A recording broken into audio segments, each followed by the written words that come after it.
look, human beings, we can't help ourselves but compare ourselves to others. And comparison is the deadliest thing we can do to ourselves, because we will always come up short. And Right. all it does is exaggerate all of our insecurities. It's okay to enjoy other people's success, but you let them live their lives and you live your life. Oh, and by the way, they're curating their social media. That's not really their life. And so you're making decisions based on how you feel, based on their curated things. I know, I've talked to so many millennials. I know somebody who's out of work, really depressed, and yet she goes and does all these things so she has the appearance of this amazing, successful life.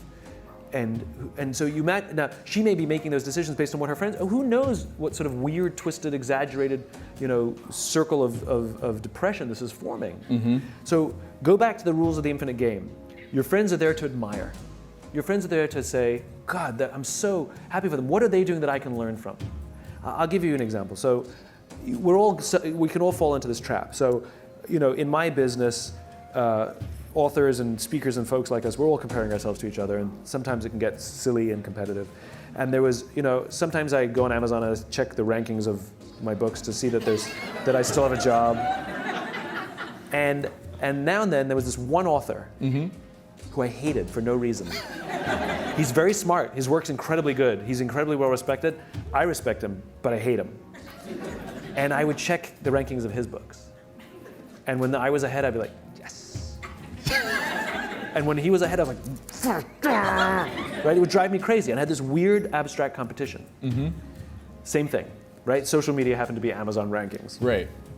And I would check in all the time. I'd always check in, mine, his, nobody else, just mine and his. Anyway, I was at an event and we were interviewed together on the same stage.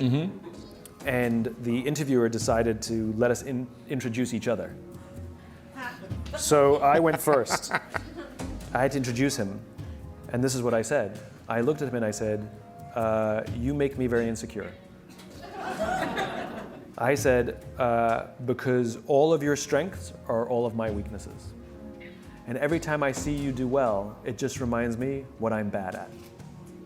That's how I opened up. He turned to me and he said, funny, I feel the same way about you.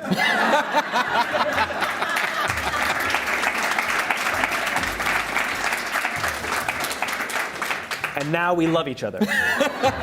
Because I realized that he's really good at what I'm bad at. So by me getting to know him and really learning to love him, I'm realizing I'm getting better at those things. And I'm taking more pride in the things that I'm good at rather than thinking I have to be good at everything he's good at, right? So it's healthy to grow our own strengths and rather than be intimidated by the strengths of others.